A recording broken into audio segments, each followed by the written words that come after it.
edition, a flashback to the track. You got James, and then we got Mark. He's under the screen. What's up, Mark? I'm over here. Yeah, we're going to triple it up. We got a guest here. That's right, another guest special, Rajah Caruth. How's it going, my man? Thanks for having me on, guys. Hello. Sitting in a sim rig, which is so perfect. It's very like this should be like your avatar. Like if there was like a way to get that all into like a small circle, we would definitely try to get that. Nice. Just you with the wheel. With the Dragon Ball Z shirt, with a very good microphone as well. I grew up watching Dragon Ball Z as well. Yeah. Yes. One thing I've noticed through running a NASCAR Twitter account is that a lot of NASCAR fans are like really into like anime shows. I didn't realize that, but it's like seems like the two go hand in hand, which is kind of cool. So yeah, it's interesting. Do you guys have any specific animes you guys like? You know, not really. Well, I grew up watching Dragon Ball Z, and Z Kai. I think I've watched all of them, like GT, Super. But as I like in high school, well, I guess I say that in past tense. I guess I'm done now. Yeah. I've watched like One Piece, Attack on Titan, and Soul Eater. You know, just branching out, tasting some new stuff. It's funny because like when I was in college, I felt like that's when I got the most exposure to anime. Like I know there was always Toonami because like that's like where all the anime live, but like for some reason when I got to college, like everyone's like, "Have you seen this anime? Have you seen this?" And that? I'm like, "What? I overload, man." Well, it's not an anime podcast, so No. Racing.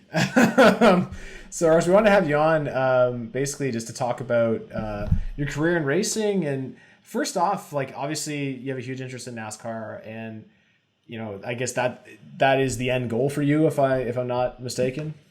Mm-hmm. So, yes. What got you interested in NASCAR? Because if I'm not mistaken, you grew up really not somewhere where NASCAR is super popular. Yeah, so I was born in Atlanta, and I've lived in Atlanta and Brooklyn, Virginia Beach. Moved to DC in 2009. So I didn't grow up in a racing family, you know, didn't have any real exposure. And I really got into it from like Lightning McQueen and like Speed Racer. That's where I really got interested in racing and NASCAR specifically to begin with. And then, you know, as the years went by, you know, I got die casts and different things that helped, I guess, nurture that interest and passion, and that eventually decided to or became what I wanted to put my career and life into. Oh, that's awesome! Like, so it's very similar for me. It was like a lot of it was seeing it in cartoons or in video games and things like that, and then really getting me interested in it, which is something we're still seeing now. It's really cool to see people getting into NASCAR through playing NASCAR Heat or, you know, seeing it, you know, in a piece of popular culture, and that's why those things are so important to get people involved in the sport.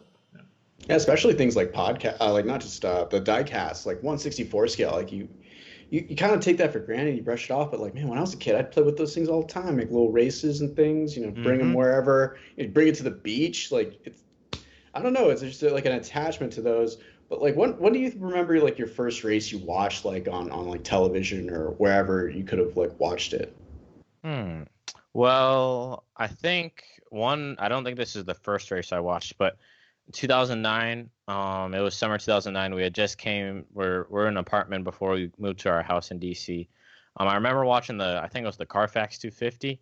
And that was the one with Vickers and Kyle racing side by side, and Brad Keselowski motoring by on the front stretch at Michigan in a nationwide race. I think that was the first really memory I have of watching a race. But I have like diecast that I got in like 2007, 2006. So I probably started watching, you know, bits and parts of races. Like when you're young, you know, you don't have that attention span yet. But like I think that's really the first race I have a memory of is that Carfax 250. And, you know, I remember watching the 2010 Daytona 500, 2012 one, and I didn't get to watch like a lot of the 2012 one because I had a, you know, bedtime and different things like that. So. Oh, that's cool, man. And which drivers do you really think you grew up like kind of as a fan of? Like, who was your first big driver you were a fan of? Jimmy Johnson, 100%. That was my first favorite driver. From, you know, not only his success but how he treated people, how he raced. I really admired that, along with Carl Edwards as well, Jeff Burton. Kind of the nice guys. Those are who I took a liking to, really from the get go. And as I got older, when Bubba was coming up the ranks, and I started to really understand, racing in general. I attached to Newman, attached to Harvick, and those are the guys that I've looked up to. And a lot of those guys now sort of getting, like you said, Burton's retired, and guys near the end of their career, Jimmy Johnson's going to retire. So who's the next generation of guys you're going to follow? Yeah, definitely. Darrell Wallace. Watching him from ARCA, and being in contact with him over the past year or two, and definitely having a personal connection to him. That's who I'll rock with and hopefully be racing with one day. Same, with Newman. He doesn't. I don't know if I would be able to race him, depending on how long he goes. But probably just Darrell Wallace for now. I don't.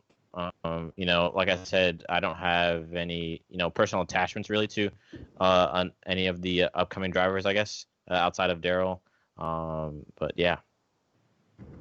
Yeah, I mean, you speak to personal attachments and being a fan. You speak about that Jimmy Johnson, and kind of Mark brought up the younger drivers, but like Jimmy Johnson's an older driver, and we're seeing kind of like this resurgence of older drivers in the sport. As a fan, not as Raj's driver, but as a fan, how do you like seeing kind of the old guard come back and battle some of these younger faces? It's really cool, and it also makes me realize that wow, my childhood is gone.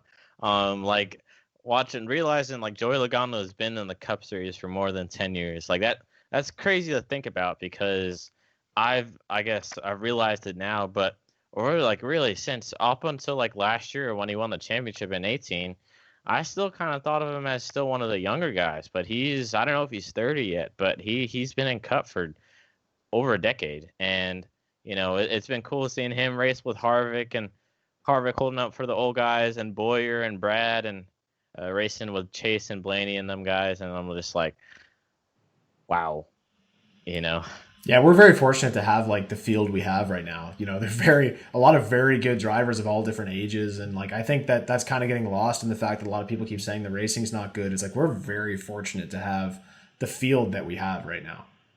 Mm-hmm. Definitely. Yeah, and it's for someone like you to speak about, like, you got like the yin and the yang. You got Bubba Wallace and Ryan Newman, like two polar opposites of drivers and fan bases. It's kind of crazy, but that's what makes this sport so interesting. You kind of follow more than just one driver. You follow multiple drivers, and I think that's the best thing about being a NASCAR fan. A big thing that's obvious about your career is your career in the EU sports world, basically sim racing. When was the first time you basically signed on to iRacing? So that was June 18th, 2018. And that was 3 days before the NASCAR Ignite series started. We did a little fundraiser to, get a membership, and, a wheel. And I have my school laptop, which is a MacBook Air, I think. Let me check. It is a MacBook Air, yes. So what I actually had to do, I had to split the drive so I could put Windows on it, so I could run iRacing. Oh yeah, it's terrible. Yeah. Yeah. We made it work for that summer. And that was really my first time getting on the sim. I had a blast and met a lot of cool people, that helped me and taught me the ropes. And that's really where it started, to be honest. That's crazy. Like, when I started, especially with iRacing, I kind of had a laptop as well, but I didn't have a Mac, which is Mark and I both know is the most horrible computer to try to do anything PC based on, because it's iOS for sure.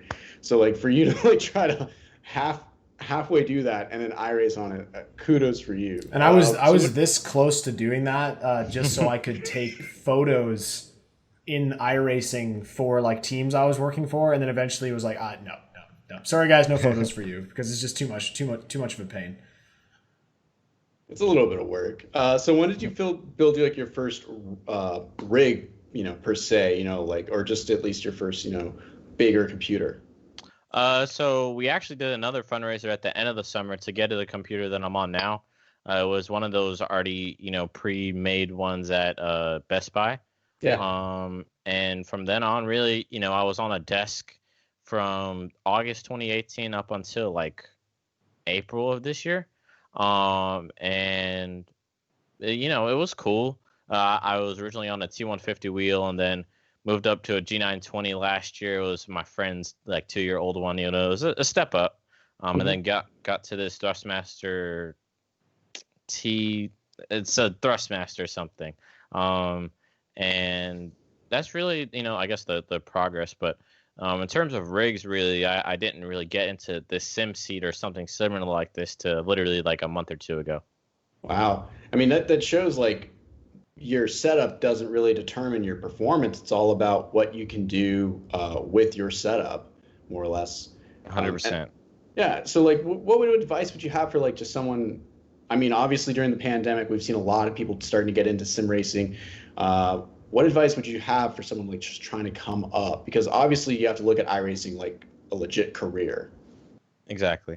It really the biggest advice I could give is to, you know, figure out what you're using it for. If you're just having fun, or you're going to use it as a avenue to get to be a Cup Series driver, a Formula One driver, an IndyCar, or whatever, and you know, see what different divisions and such are on iRacing, and then from that point on, really, you could just decide, you know, what series I want to participate in, when the races are, what the schedule looks like, if it's open or fixed setup, and you really just got to put the work in. You know, it's easier, I think, when it's fixed setups, just because if you don't have the time to work on an open setup from week to week, you can hop in, spend, you know, 30-ish minutes learning the specific line and the car setup itself, and you can just go to work. And that's really, I guess, the biggest advice is just to figure out, you know, your roadmap and then just put in the work. Yeah, James is asking all the questions because I don't know anything about iRacing. So, Well, I mean, you make me feel really old because I've been on iRacing since 2012, and I'll be straight, I didn't take iRacing as seriously as I should have because, you know, I think a lot of people don't understand that you have to look at it as like a career. There's a lot of money to be spent, a lot of time to be spent to perfect your craft, or even just to progress forward into the levels of what iRacing provides. So you got to look at mapping it out, and I think that's just the best advice, you know, you can give somebody, just mapping it out. I think something that's fun that you have done is you've transitioned into real world racing, and that helps legitimize iRacing a lot. You know, not to say that you're from sim to, because of a sim racing rig you can jump into a car, but it helps you prepare you for a car. Do you feel like you're helping legitimize iRacing by doing that, or do you feel like you kind of want to step away from that stigma? Definitely. You know, I think for me, I learned on iRacing just because, you know, been a fan for so long. I didn't really understand the racing mentality of it up until I really got on iRacing and understood, you know, race tactics and, you know, race craft and, you know, situational awareness and things like that you don't get from being a fan and you get with experience in real life. And so to get a little bit of a head start on that on iRacing was big. You know, you can only do so much to replicate real life, and there's some stuff that you really can't. But there's, even in the past year that I've been on the sim, there's been leaps in such the right direction in terms of realism and making it, you know, doable. And I think it's been great in legitimizing iRacing just because what I learned and what habits I developed on here, although some I can't take to the real world, there's knowledge and different habits that I can bring from iRacing to real life that'll be very helpful. Now you mentioned habits. There's something that Will Power brought up last year. I believe it was during Daily Junior Download. He was speaking about how sometimes iRacing creates some nasty habits. Have you noticed any like bad habits that iRacing may have like given you since like your early transition into cars? 100%. Yeah, last summer in the Legend car. So on iRacing, there's not really there's no mechanical failures, so you don't got to worry about overheating your brakes or blowing a motor or you know, suspension failures from hitting curves too hard and things like that. But in real life, you do. So, and a lot of places, you know, it's faster to drag your brake on iRacing. At, you know, the short tracks, a lot of people get away with dragging the brake throughout almost the entire corner until you start having to accelerate off the corner. But in real life, you can't drag the brake because, one, it builds pressure. Two, it overheats the beads and you'll blow right front. And three, it'll just wear out the brakes. So going into Legends cars, which are actually probably the hardest oval car to drive like in history, other than probably a Twisted Sister or something. I think that's one thing that I had to get rid of in terms of habits, just because you can't do that in real life. It may make sense to kind of not cheat, but treat the sim kind of like a certain way that you can't bring to real life, just because if you do it, you'll burn your stuff up, like literally. So.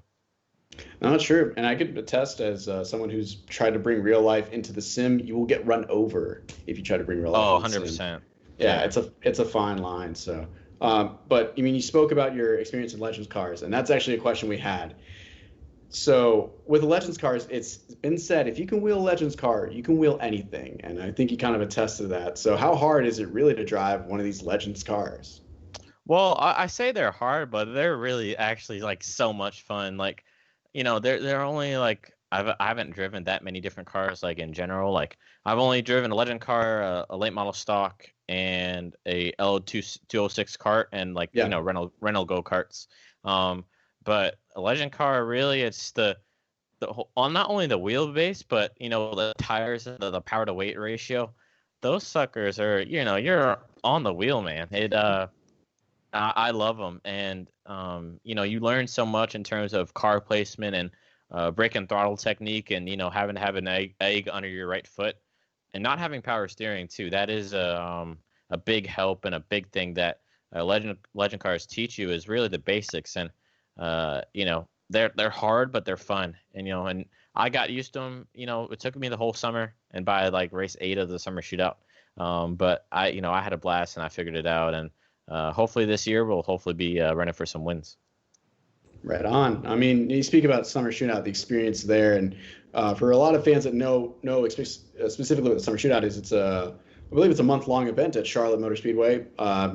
Legends cars, Bandoleros, basically everything from the 600 racing fleet is on display, and they're running heats, and they have it divided out by age group, believe experience level as well. What's it like running those events? Is there a lot of fun and camaraderie that comes with it? Good vibes and memories you bring from that?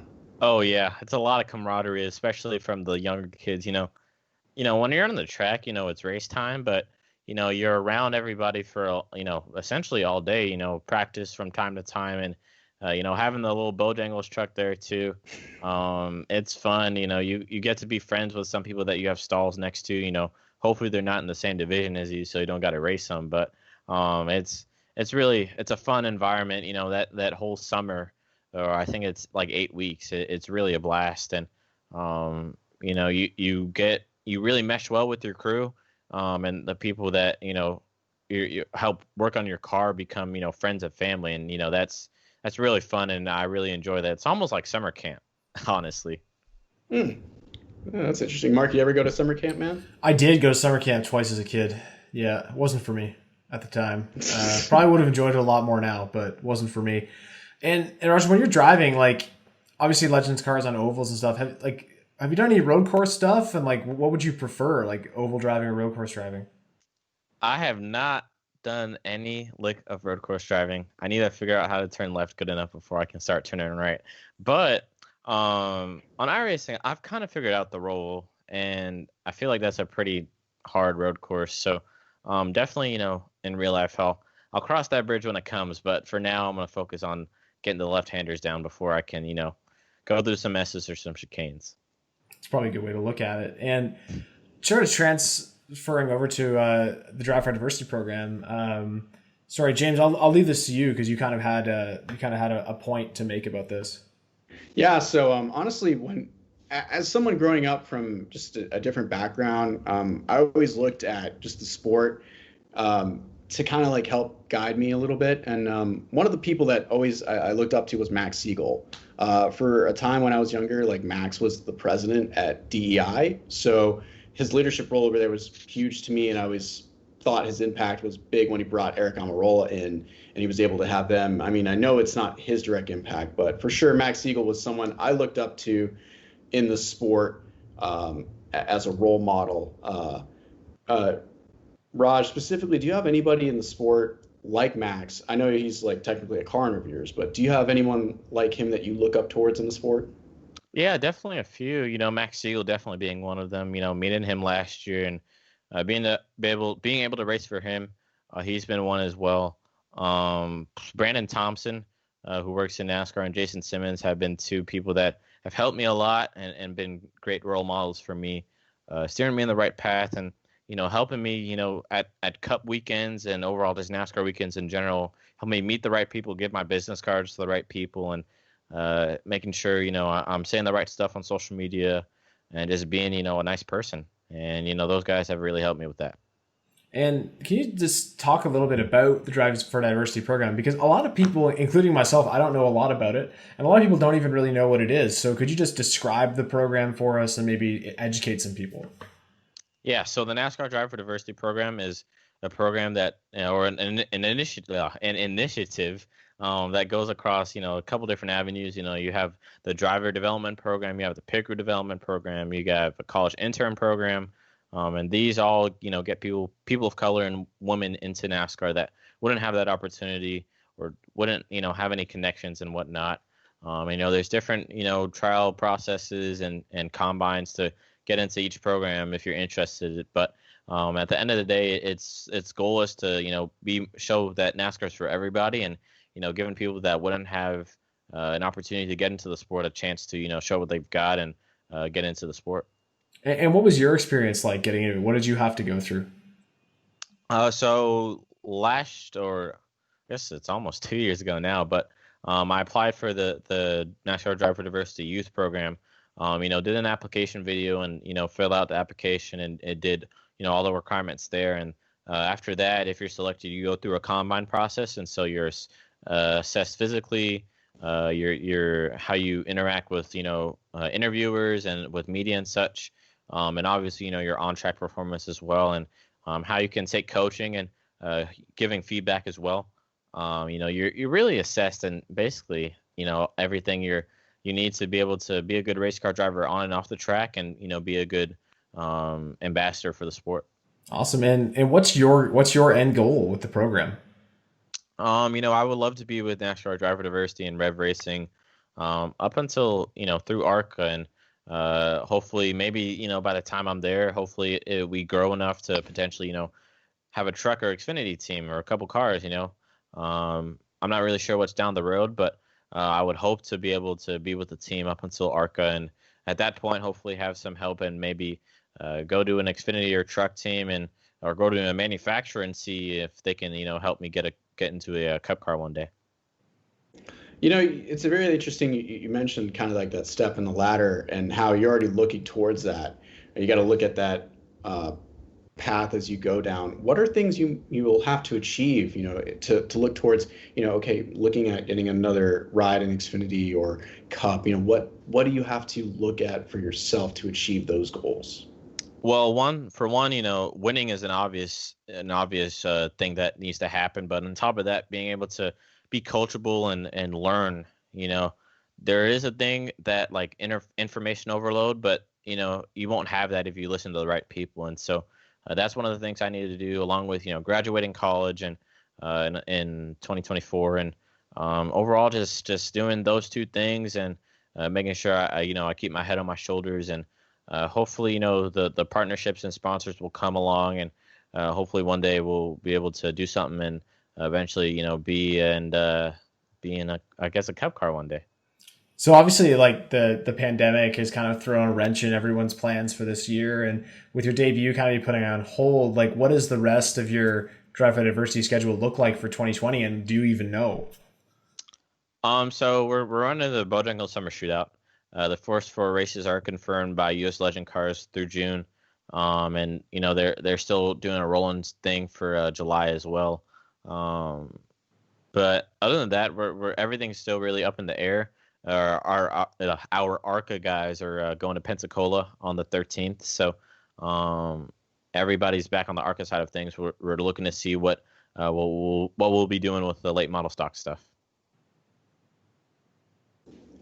Yeah, so I mean, I think a big thing we all like to talk about, kind of get away from just talking about you, is talking about racing. So, did you actually catch this past weekend's races? And if so, what did you think about them?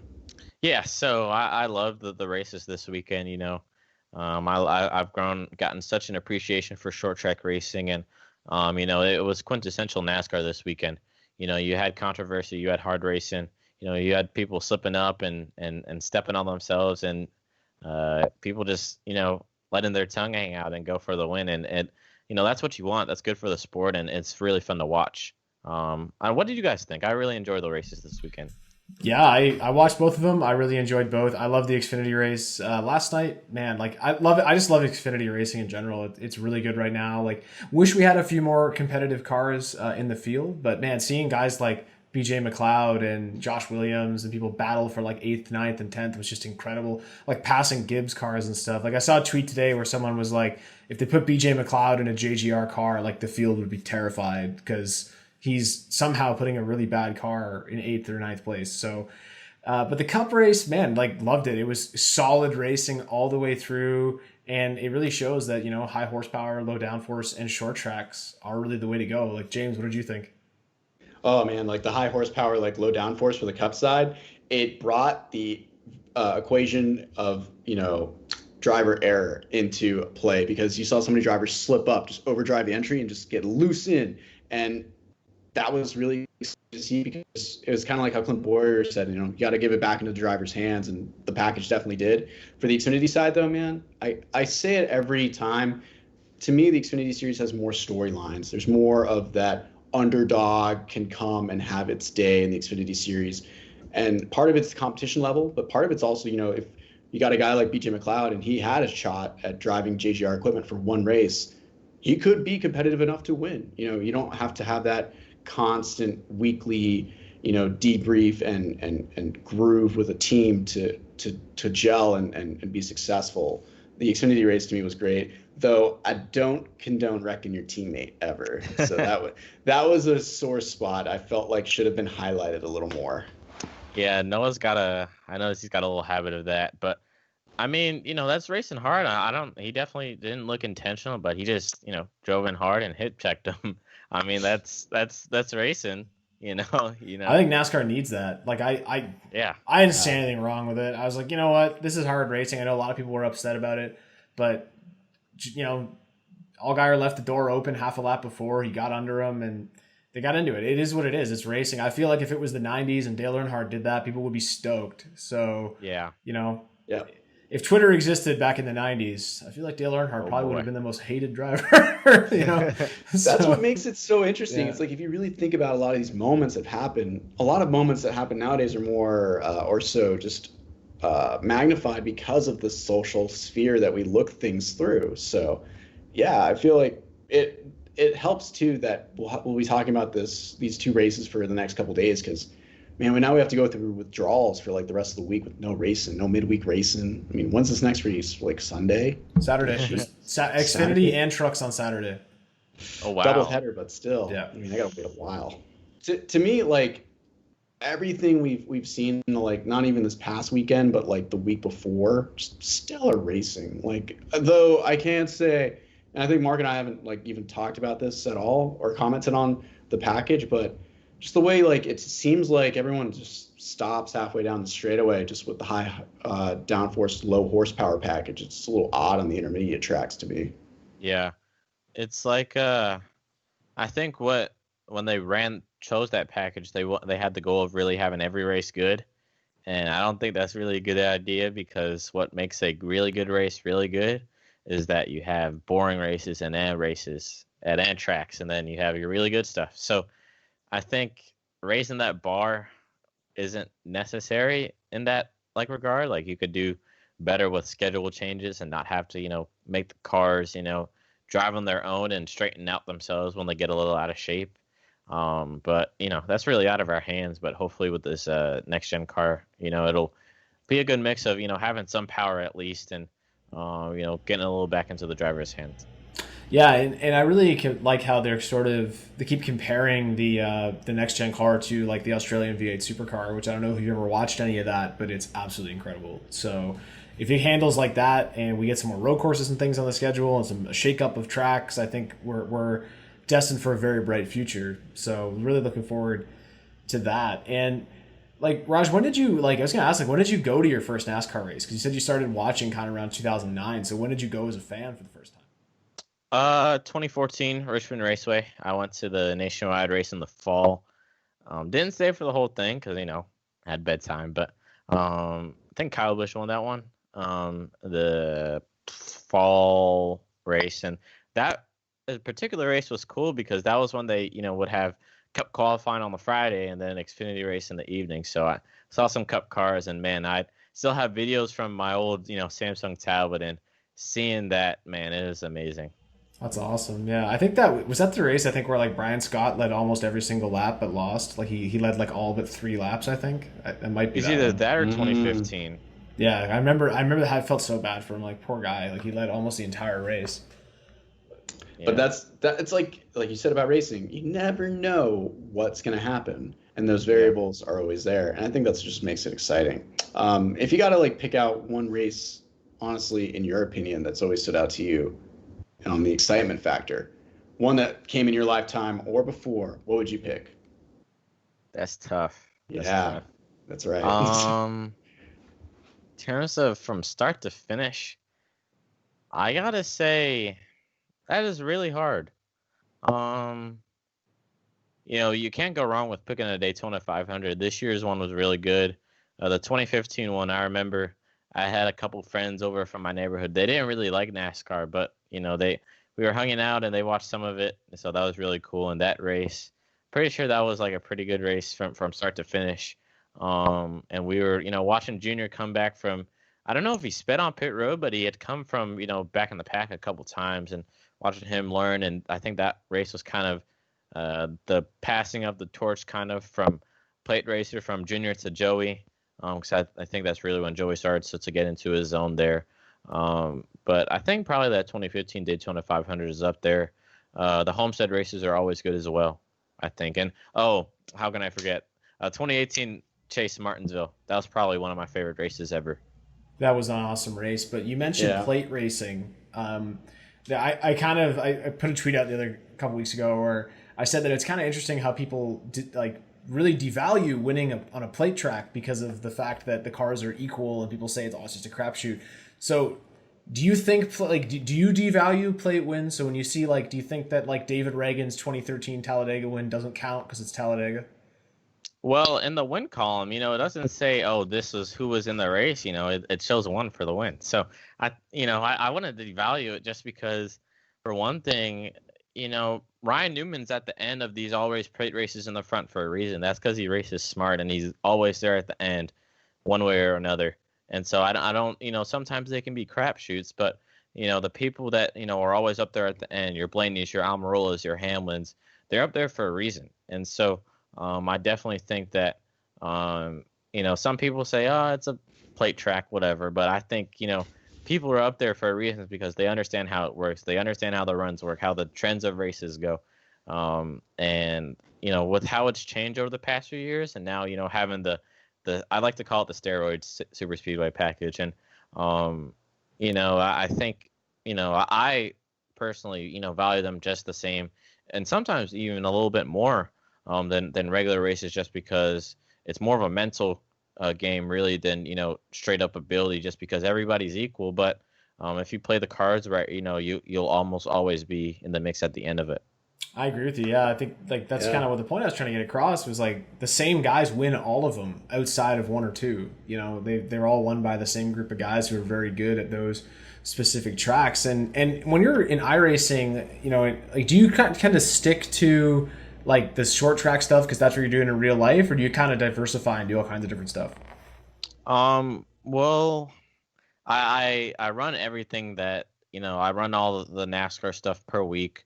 But I try to, I think of it as, okay, I'll probably race these down the line, but it should be better if I race something like a super late model or a regular late model or a cup car at a short track, because those skills that I'll use there will help translate to real life or to later down the line. So to answer your question, I run really all the NASCAR stuff, except for really modifieds. I did a little league for them a little bit ago, but those are weird. I couldn't really figure those out. But I think I just focus on short tracks. I love short tracks more than the big tracks, especially with how you got to drive those places now. But short tracks are my thing. Do you ever go on the like off-road trucks when you're like on iRacing just to like mess around or like dirt tracking? I've tried those and it did not go well. I will not tell you how any of those races will have gone. They did not go really well, so I'm gonna stick to my turning left on asphalt for now. That's fair. It's fair. Speaking of that, and with iRacing, on this coming Friday night, you have a kind of a memorial race and a charity race in the memory of George Floyd, who we horrifically passed 1 week ago today. And if you want to talk about that a little bit, that'd be great. Yeah, so we're Manon Raman approached me with this idea, I think a night or two ago, and literally as soon as he had called me, like before, I was thinking, okay, what can I do? That's not reaching too far, but something in our community because no one had really speaked up then, and so we started going through some ideas and came up with that idea. Not only going into the motorsports community, but also in the sim racing community as well. So having that event on Friday, having it broadcasted, having Pike and Pasoko there to call it as well. Actually, Pike's not calling it, but having Landon Castle, Zach Novak be interested in doing it. That's really big. Just to show awareness. Being a black kid in this sport and in real life, we definitely have to worry about stuff that other people don't. And that's something that I think people should be aware of. But at the same time, we're all humans. When if you look at somebody's chest, if you look at two people's chest of different backgrounds or ethnicities or whatever, and if you look at their heart, it doesn't show a color. Everybody's got a red heart. So that's kind of the way I look at it. And some people don't see it the same way, and that's why some people get treated different. But I think this was an event that I think could help make people aware, and there's a lot of misinformation that goes around. And so to really that we can do our part as members of people of color in the racing community to spread awareness and do our part. No, that's great, man. It's an awesome initiative, and it's been great the last couple days, seeing some drivers and teams, and even NASCAR put out a statement, standing with the black community and with people of all races, all races all over the world to stamp out racism. I think it's been great seeing that happen, and it's been good, especially for a sport like NASCAR, where even in their statement admitted that they have a past of systemic racism and that they're trying to work on it, which is incredible, and I give them a lot of credit for that. Yeah, especially as you spoke, Raj, like with what the Drive for Diversity program is supposed to do, that initiative it takes to bring more people of ethnic backgrounds and of course, women as well into the sport. And it has, it definitely gave me more of a positive light to push forward and trying to pursue the sport and be a part of the sport as a Hispanic member of the community. So, it's great to see that it continues to grow, and it's been growing, and that it's been successful as well. We've had graduates such as Bubba Wallace, Darrell Wallace Jr. has made it to the Cup Series as well as Eric Almirola. So hopefully that program on the driver's side continues to grow. But as far as personnel, I love what it's doing behind the scenes. It's bringing a lot of people into the corporate office of NASCAR of all backgrounds, and that's huge. And that's great to see. Every time we go to the track, we see different faces and different backgrounds. It makes everything perfect. So Raj, as we wrap up here, is there any other stuff you kind of want to plug, or any partners you want to talk about? We always give you as much time as you want to just plug stuff, so go for it. I got to get in the sponsors. Yeah. Thanks to SimSeats, for getting me this thing. Gonna bring it down to Charlotte or Concord this Sunday, so I can continue my Road to Pro season, and continue using iRacing as a tool. Thanks to Richmond Raceway Esports, Coca-Cola, Rev Racing, NASCAR Drive for Diversity, Max Siegel, iRacing in particular, along with Toby Christie as well. A lot of people has helped me, to help me build my platform, and to, being there for me, and really at the end of the day, that people have really made it possible are my parents and my family for, putting their I guess priorities on hold and put in different things in order for me to be able to do what I need to do. Oh, that's great, man. And we'll just finish off by if people want to follow you, what are your handles on social media, etc. Yeah, so I'm at Rajah Caruth _ on Twitter, Instagram, and then Rajah Caruth on YouTube and Facebook. You can also find me on Twitch as well. and TikTok too. Do you do a lot of Twitch streaming? I didn't even ask about that. Yeah, I really got into it. I started a little bit last fall. Got in, and really the height of quarantine. I was on it for a good bit, streaming, once or twice a week, and now I've kind of gone down a little bit, kind of using it for a different purpose. And I'm kind of like once or twice every few weeks for like Roto Pro or other events. Like I'll be streaming this Friday as well. But it's been cool. It's pretty straightforward to do. And you can get some revenue from it as well. So I'm excited. Oh, that's cool. I gotta mention, if you don't have a TikTok, please like make one and follow Rajah, because like your TikToks are pretty funny, especially some of the ones I've seen you post on Twitter and Instagram. They're hilarious about the tropes of an iRacing driver. It's classic. I'm one of the lame people that doesn't have TikTok. So I don't have it. I don't even know what it is. So I'll have to look into it. Honestly, it may be good to keep it that way, because it's like it's good and bad. It's like there's more bad than good on TikTok. I'll say 52-48. You can decide which is which. It takes some time to filter out the bad too before you get the good. 100%, yeah. And plus they kind of apparently they use like cookies and stuff without asking, so that's not a well, that's not cool. But everyone's listening to us anyway. I have an Alexa in my house, so everyone already knows everything. So it does. I have nothing. None to hide. Yeah, exactly. I never read that Apple agreement ever. I know they're listening to me.